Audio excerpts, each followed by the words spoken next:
আসসালামু আলাইকুম রহমতুল্লাহি ওয়া বারাকাতুহু। আজকে এসে বললাম রুটি নিয়ে। আজকে রুটি খাবো। আমি বললাম না ঘুরে গেলে নাস্তা খাই, কারণ ঘুরে গেলে নাস্তা খেলে ভালো লাগবে। আর একটা নিয়ম শিখিয়ে দিই, আপনারা অবশ্যই খাওয়ার আগে যদি পানি খান একটু পানি খেয়ে নেবেন, খাওয়ার মাঝখানে বসবেন আর খাওয়ার আধা ঘন্টা পরে পানি খাবেন, কোনো গ্যাস থাকবে না। বিসমিল্লাহ।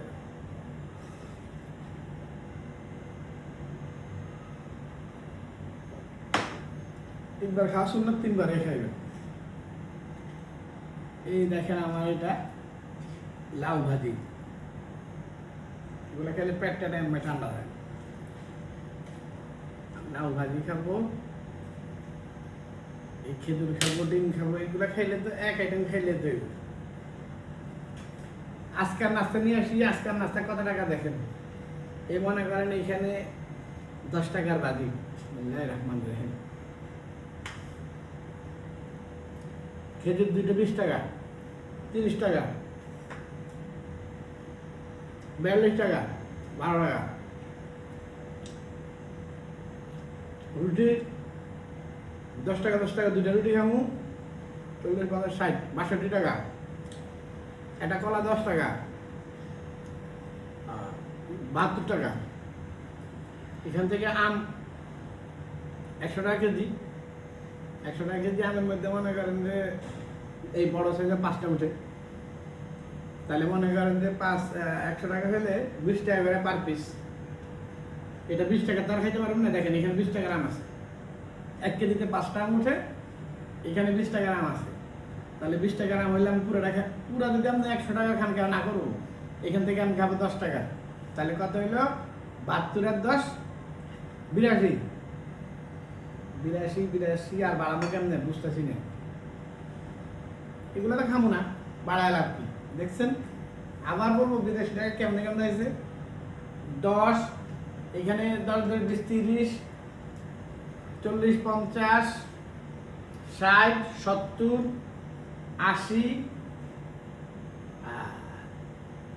90 92, সরি মিস্টেক, 10 টাকা মিস্টেক করে বলে 92। আর এটারে ধরেন 10, 102 টাকা। 102 টাকার মধ্যে এত ভালো নাস্তা কোথাও পাইবেন? খালি কইলে তো কইবেন যে আপনার কাছে টাকা আছে, এর লেগে আপনি এইগুলা খান। টাকা ফ্যাক্ট না, খাওয়াটা ফ্যাক্ট। আপনারা কখনো চিন্তাই করেন না যে এত খাবারগুলো, এত সুন্দর খাবারগুলো এত কম দামে খাওয়া যাবে।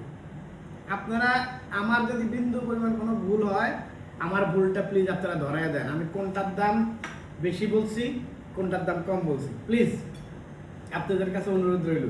এই হোটেলে যে 150-200 টাকার নাস্তা, ভেজাল নাস্তা খাইবেন না, ঝামেলা পড়েন না। এগুলা খাইবেন, পেট মন সব শান্তি থাকবে। আমি না নাস্তা যেগুলো দেখি সেগুলো খাওয়ার প্রয়োজন নাই। 2টা রুটি খাইবেন 20 টাকা, 10 টাকা 30 টাকা, 40 50 60 62 টাকা এনাফ। আর একটা ফল লন, হয়তো আম বা ড্রাগন।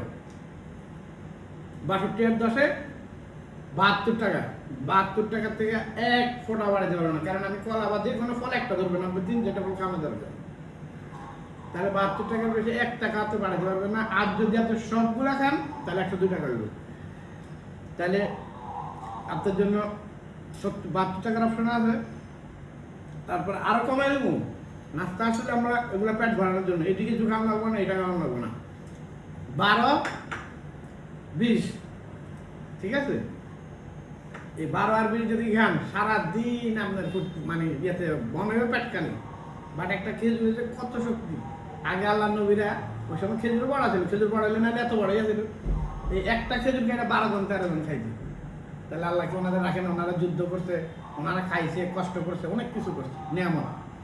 তাহলে আমরা তো খেজুর ভালো লাগবে। যেমন আমরা বার্গার, বাইরের থেকে বার্গার টার্গার খেয়ে আসি, চাইনিজ খেয়ে আসি, আসার পরে আবার ঘরে এসে ভাত খাই। কিন্তু ভাত তো খাইনি, ভাত আমাদের একটা নেশা হয়ে গেছে।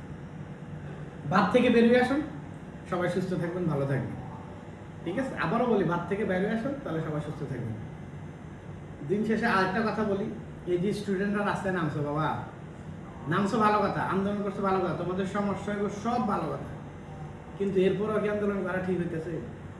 এই দেশটা পোলাপান, শিক্ষা, শিক্ষক, এদেরকে সম্মান দেওয়া ভুলে গেছে। আমাদের জীবনে তো কোনো দিন কল্পনা করতে পারি না একটা শিক্ষকের খারাপ ব্যবহার করে।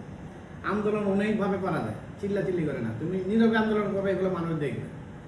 আর ভয়াবহ যদি কিছু হয় বাবা তুমি লাগবো না, আমরা গার্জিয়ানরা আছি, বড় যারা আছে তারাই নেমে দেবো। তোমরা যদি দেখো তোমাদের কোনো সমস্যা হয়, গার্জিয়ানরা কি বসে থাকবো? অন্য মানুষ বসে থাকবো? ঠিক আছে, তোমাদের বৃষ্টির মধ্যে উনি এটা বন্ধ দিতে পারতো, অবশ্যই বন্ধ দিতে পারতো, এটা ওনার অন্যায় হয়েছে। বৃষ্টি বাদল দেখছে, এই সময় বাচ্চা কাচ্চারা বাইরে যাওয়া, গার্জিয়ানরা বাইরে যাওয়া, রাস্তাঘাটে যেভাবে পানি উঠা যায়, তো এটা তো আসলে ওই বেটা ভুলে হোক যেভাবে হোক ওই বেটারে বলাটা ঠিক হয়নি।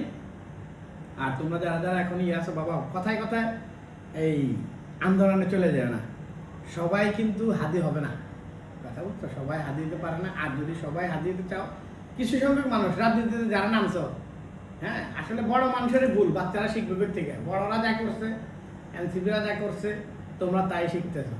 শিক্ষা কিছু না, ওইটা একটা অন্য ব্যাপার। আর এখনকার যেগুলো এটি হচ্ছে অন্য ব্যাপার। দেশটার একটু গোছাও, তোমরাই দেশের ভবিষ্যৎ, পড়ালেখাটা একটু সুন্দর মতো করো। তোমরা কেন করতেছো আমি জানি, আমি ছোটবেলায় পড়া ফাঁকি বাঁধা ছিলাম, আমি যদি তোমার সাথে থাকতাম আমি আন্দোলনে নেমে যেতাম আল্লাহ রহমতে। চিন্তা করতাম ভাই পড়ানো লাগবে না, অটো পাস, যাই জামেলা একটা হোক, পড়া মোট কথা বাঁচতে পারলে চলে। এই বাতা সেই বাতা নয়, ঠিক আছে? মানুষের মতো মানুষও এখন পড়া ছাড়া কোনো বিকল্প নাই। আর মানুষকে, স্যারদেরকে, শিক্ষকদেরকে সম্মান দিতে শিখো। বাবা মার কথা শুনো, একদিন তোমরাও বাবা মা হবা, একদিন পড়ালেখা করতে তোমরা শিক্ষক হবা। যাক, আর কিছু বলার নাই। ছাত্রদের উদ্দেশ্যে এখনো বলি, তোমরা বাবা পড়ালেখায় মন দাও, এসব আন্দোলনে মন দিও না। আন্দোলন করার অনেক সময় আছে। পড়ালেখা করে মানুষের মতো মানুষ হয়ে বড় সচিব হও, বড় আমলা হও, বড় মিনিস্টার হও, এমপি হও, দেশটা সুন্দর মতো চালাও। এই আন্দোলন করে দেশ সুন্দর হবে না। এই আন্দোলন তো করছো, দেশটা দেশের মধ্যে চলতেছে, লাভ আছে? সুন্দর শক্তভাবে বসো, শক্ত জাতি হও, পড়ালেখা ঠিক করে জাতির মেরুদণ্ড কি করে শিক্ষা, ওই মেরুদণ্ড শক্ত করো, শক্ত করে তারপর মাঠে নামো, বাংলাদেশকে সুন্দরভাবে সাজাও। যেমন মাহাতি মোহাম্মদ, বহুত মানুষ আছে, এই মাহাতি মোহাম্মদ আমি বাংলাদেশি, এই বাঙালি মানুষ যে মালয়েশিয়ার মতো দেশে দেশে প্রেসিডেন্ট দেশের উন্নত করে ফেলেছে, আর এই মাহাতি মোহাম্মদের আজীবন তারা রাজা বানে। তাহলে ওরকম রাজা হও, রাজার মতো রাজার রাজা হও।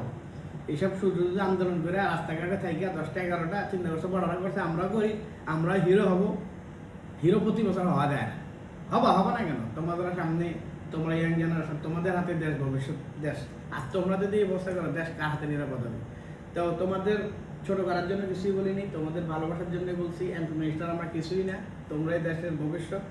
তোমাদের পড়ালেখা ভালো, পড়ালেখায় মন দাও, আর কিছু বলার নেই। তোমরা কথায় কথায় আন্দোলনে আইসো না, দেশটা কিভাবে ভালো চলবে। আর তোমরা আরেকটা জিনিস করো, আন্দোলন তো করো ঠিক আছে, রাস্তাঘাটে যেই মোবাইলে ফেলাইবো ওরে ধরে ফেলো, ওরে ভিডিও করো, ওরে লজ্জা দাও। এটা তোমাদের পক্ষে সম্ভব, তোমরা সব কিছু করতে পারো। ড্রেন জাম, ভিডিও করো, ভিডিও করে ধরো, এগুলা কাজ করো। এই আমগো এটা জাম এখন পরিষ্কার করেন, এই আন্দোলন করো। যে আমগো এই ব্রিজ ঠিক করে দেন, ওই আন্দোলন করো। এই রাস্তা ঠিক করে দেন, এই আন্দোলন করো, তাহলে সব কাজ সোজা হইব। কিন্তু কথায় কথায় রাস্তা জ্যাম, ওই জ্যাম, দেখো তোমাদের ভিতরে কিছু অসাধু মানুষও ঢুকে যায়। কারণ হচ্ছে যে তোমরা এসএসসি ইন্টারে যারা আছে তাদের সমস্যা, তোমগুলোকে এখন বুড়া মানুষরা আইতেছে, ক্লাস 8 9 পোলা পাইন আন্দোলন আইতেছে, ওরা তো বুঝে না, ওরা তো তোমাদের থেকে শিখে শিখে কিন্তু তোমাদের পাশে দাঁড়াইতেছে। এটা তাদেরও ভুল না, তারা চিন্তা করতে বড় হয়ে গেছে, আমরা সাথে দিই। যাক, আসলে দেশটাই কেমন জানি ওলট পালট চলতেছে।